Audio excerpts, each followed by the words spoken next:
Vous êtes chez Tartampion? Salut à tous! Aujourd'hui, je vous présente l'UniQuest. C'est un jeu pour 2 à 5 joueurs à partir de 8 ans pour des parties d'environ 20 minutes. On va garder la boîte pour marquer les scores ici avec le petit jeton à l'effigie de son personnage.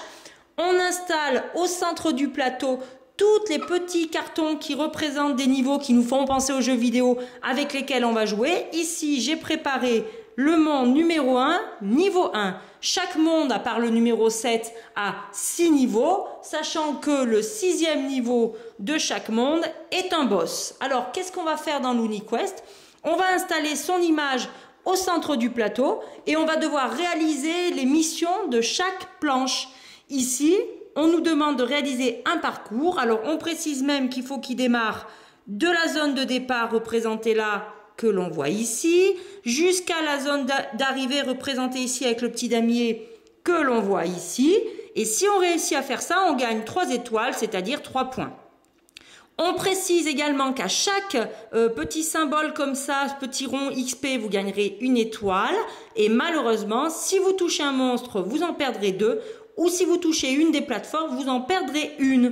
Alors vous allez me dire, bah facile, je vais faire ça, ça, ça et ça. Eh bien non, parce qu'on va le poser ici. Et vous allez dessiner là. Ah bah mince, on voit plus rien. Eh ben non, c'est ça qui est rigolo, c'est que vous allez dessiner un petit peu en aveugle. Et après, on comparera. On joue tous en même temps. On va retourner du coup un sablier. Et c'est parti, on essaie de réaliser notre objectif, sachant qu'il est de faire le parcours, d'attraper les trucs jaunes, d'éviter les monstres.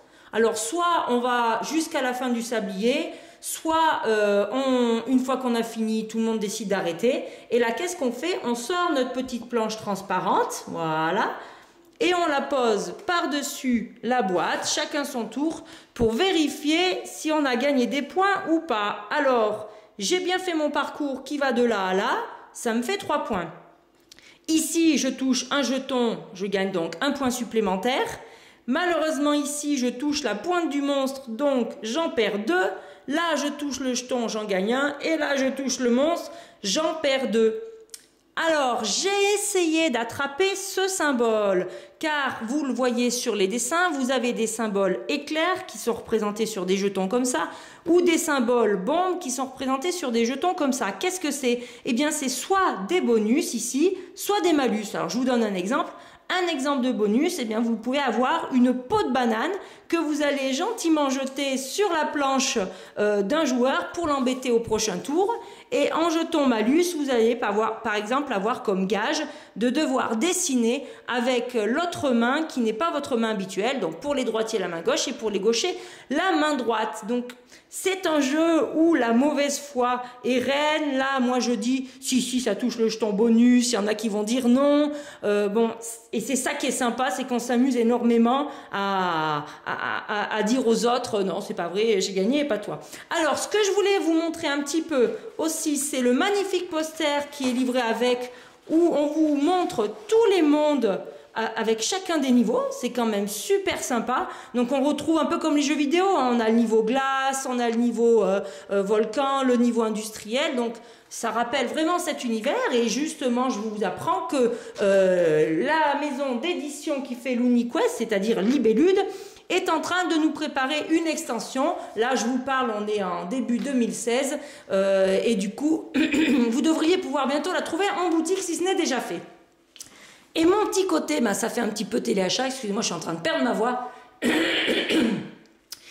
y a beaucoup de gens qui râlent et qui disent « Ouais, il n'y a pas une grosse durée de vie du feutre effaçable à sec sur les transparents, ça va s'abîmer, ça va salir. » En effet, au bout d'un moment, vous voyez, ça fait quand même assez noir. Eh bien, c'est comme pour tout dans la vie, il faut un petit peu entretenir son jeu. Donc, la meilleure solution, c'est un petit essuie-tout, de l'alcool à brûler, pas de l'alcool à brûler, de l'alcool ménager, mais de base, hein, et vous nettoyez bien régulièrement. Ça marche quand même super bien et ça vous permet d'entretenir votre jeu et de le faire durer plus longtemps. Alors là, en direct, j'ai un petit peu de mal, mais vous voyez, ça en enlève quand même pas mal. Vous nettoyez bien le transparent, vous pouvez faire pareil pour votre fond blanc et ça vous fera durer le jeu pendant longtemps. Mais maintenant, c'est à vous de jouer, alors amusez-vous bien.